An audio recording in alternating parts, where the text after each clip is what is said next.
Oi gente, tudo bom com vocês? Hoje eu vim compartilhar um pouco sobre a minha experiência aprendendo italiano. Como alguns de vocês sabem, eu morei na Itália no ano passado, fui fazer o processo de reconhecimento da minha cidadania italiana. Inclusive tem um vídeo completo aqui falando sobre tudo. Vou deixar aqui o vídeo pra vocês com todas as informações completinhas do meu processo, de como foi tudo.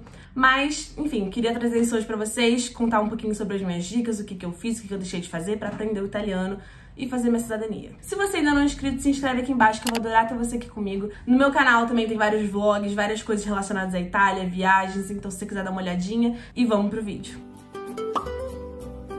Bom, quem assistiu meu vídeo de cidadania sabe que eu comecei a me preparar para ir para Itália mais ou menos em janeiro de 2021 e comecei a procurar opções de aula de italiano para eu realmente chegar lá sabendo pelo menos o básico, que eu acho isso super importante, especialmente se você vai fazer o processo sozinha, sem assessoria, sem ninguém, é super importante você chegar lá sabendo o básico da língua, né? Porque assim, pra mim, pessoalmente, não faz o menor sentido você chegar lá sem saber falar nada e querer fazer o processo da cidadania, sozinho. Porque, primeiramente, eles podem achar você super arrogante por estar tentando pedir uma cidadania de um país cuja língua você nem sabe falar. Segundo, porque eles podem dificultar o seu processo por causa disso. E terceiro, porque você mesmo vai estar dificultando o seu processo com isso. Eu sabia italiano quando eu cheguei lá, sabia o básico e mesmo assim eu penei pra entender. Então, assim, é super importante você entender pelo menos o básico pra você não ficar totalmente perdido na hora de fazer sua cidadania. Por isso que eu comecei a estudar quando eu ainda estava no Brasil. Isso foi super importante pra mim, porque eu cheguei lá com uma base bem melhor. Bom, dito isso, eu comecei a procurar opções de escolas de italiano no Brasil, indicações, e me indicaram a Dani Oliverti, que foi minha professora maravilhosa, e deixo aqui a indicação pra vocês de coração, porque ela é realmente maravilhosa. Eu vou deixar o Instagram dela aqui linkado pra vocês, tá? Pra vocês darem uma olhada, e minha super indicação pra ela. Ela é realmente uma professora maravilhosa, tem uma didática excelente, é super querida e sabe muito sobre a cultura italiana, muito mesmo. Sabe muito sobre culinária, sobre arquitetura, sobre turismo, sobre tradições, tudo. E se você dar uma olhada no Instagram dela, você vai ver que ela realmente compartilha muitas dicas e muito conhecimento que ela tem sobre a Itália. Até onde eu sei, a Dani tem duas modalidades diferentes de aula, que é a aula particular, que foi a que eu fiz, e tem a em grupo também. Eu acho que você pode fechar lá um grupo ou entrar em algum grupo que já é pré-existente. Eu, pessoalmente, escolhi fazer particular pra ter mais flexibilidade por causa do horário do meu trabalho e tudo mais. Mas, se você tiver oportunidade, eu super indico que faça em grupo, porque eu acho que fica uma dinâmica muito legal. Eu fiz mais ou menos uns 6 meses de aula, foi de fevereiro a agosto, logo antes de eu ir pra Itália. Isso me deu uma super base pra eu chegar lá sabendo o básico, tudo que eu precisava, assim, pra poder me comunicar no básico com as pessoas.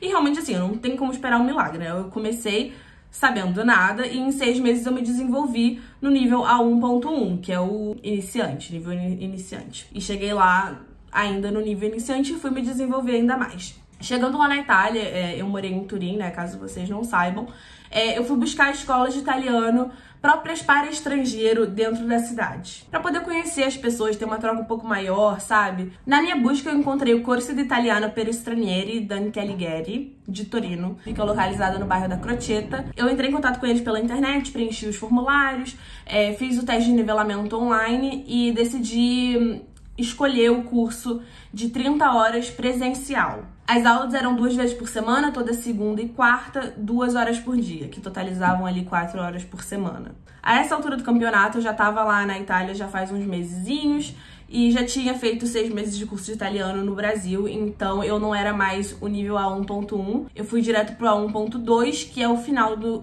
iniciante. E assim, chegando lá foi ótimo, eu conheci pessoas super legais que estavam passando pelo mesmo que eu, algumas estavam fazendo processo de reconhecimento também, então foi super legal, as aulas eram ótimas, super didáticas, super dinâmicas também. E como eu disse, quem puder fazer aula em grupo, eu super recomendo, porque eu acho que fica uma dinâmica muito mais interessante, assim, pra aprender. E eu acho que ajuda muito porque você escuta os outros falando também, você entende os erros que eles estão cometendo, você pega isso pra você e você também pratica um pouco mais da conversação. Enquanto você tem uma aula particular, você fica muito ali no vai e volta, vai e volta. Eu acho que às vezes você ter uma conversa em grupo te ajuda a praticar um pouco mais a língua. Bom, como eu falei, foi tudo excelente, eu adorei minha experiência, mas assim, eu tenho que destacar um ponto negativo que foi, por mais que a escola fosse presencial, as aulas fossem presenciais, tinham alunos que escolheram fazer por vídeo, que eles contrataram o plano online, enquanto eu contratei o plano presencial. E eram preços diferentes, o presencial e o online. Só que assim, era muito chato porque às vezes, assim, a maioria dos alunos do presencial falavam que estavam muito cansados ou não estavam a fim de fazer aula presencialmente, estavam com frio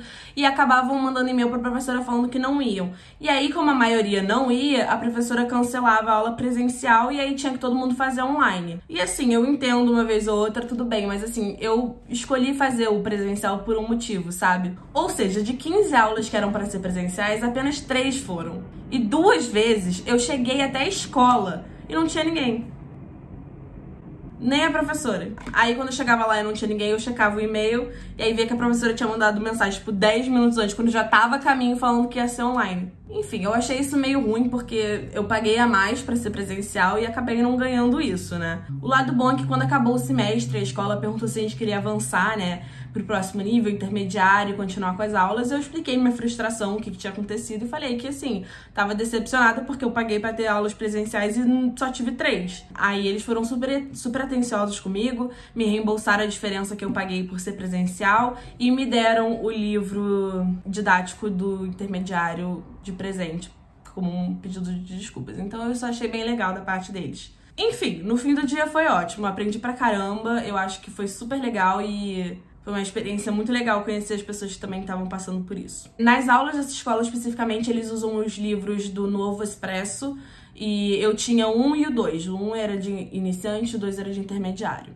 E eu fiz aula mais ou menos de outubro de 2021 até dezembro de 2021 e eu podia ter avançado, mas eu escolhi não avançar porque já era dezembro, o Matheus estava chegando na Itália e a gente ia viajar muito, então eu achei que ficaria meio difícil conciliar um pouco de tudo, né? E aí que nós entramos na terceira forma que eu aprendi italiano, que foi na prática, na marra. Como eu falei, eu me preparei pra ir pra Itália, eu aprendi o básico de italiano, mas uma vez que você chega lá, é completamente diferente, porque tem muitos fatores.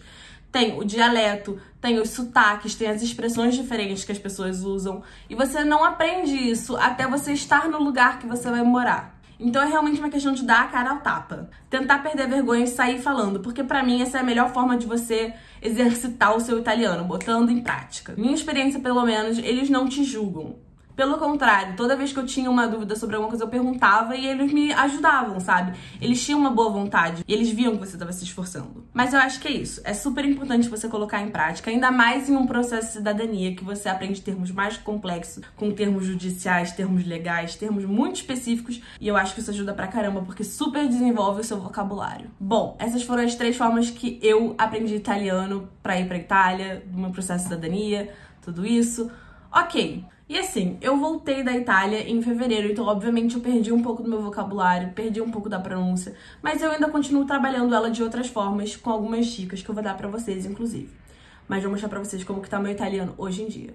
Naturalmente ho dimenticato un po' del mio italiano perché non lo uso tutti i giorni come quando vivevo in Italia, ma penso anche che sia normale che la nostra attenzione cambi di tanto in tanto, specialmente trovandoci in un altro paese, un'altra realtà. Ad ogni modo, è una bella lingua e mi piace impararla, ma non è una lingua facile. Contrariamente a quanto molti pensano, ha molte regole, ma è molto gratificante vedere che stai imparando e comprendendo le parole bene.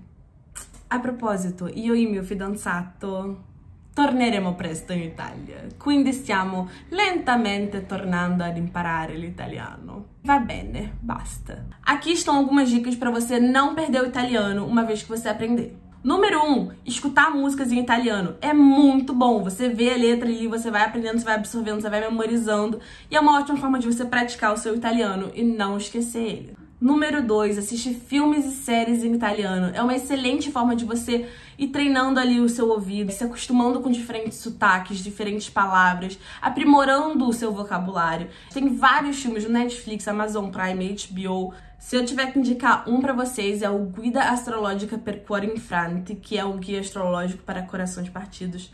Tem no Netflix e é excelente. É comédia, é romance, é tudo de bom e eu gosto muito. A última dica que eu vou dar também, pra você colocar ali o italiano um pouco mais no seu dia a dia, é uma coisa simples. Muda a linguagem do seu celular para italiano, porque assim você vai estar consumindo aquilo ali, o italiano, no dia a dia, inconscientemente, e aos poucos você vai pegando um pouco mais de vocabulário e não vai perdendo o vocabulário que você também já adquiriu durante o tempo. Então, essas são minhas dicas pra vocês. Essas foram as formas que eu aprendi italiano, que eu queria compartilhar com vocês. Espero que vocês tenham gostado. Se ficou alguma dúvida, comenta aqui embaixo que eu vou adorar responder vocês. Não esquece, se você ainda não é inscrito, se inscreve aqui embaixo que eu vou adorar ter vocês aqui comigo, tá? É muito importante pra mim. Deixa seu like, não esquece de comentar, compartilhar e vejo vocês no próximo vídeo.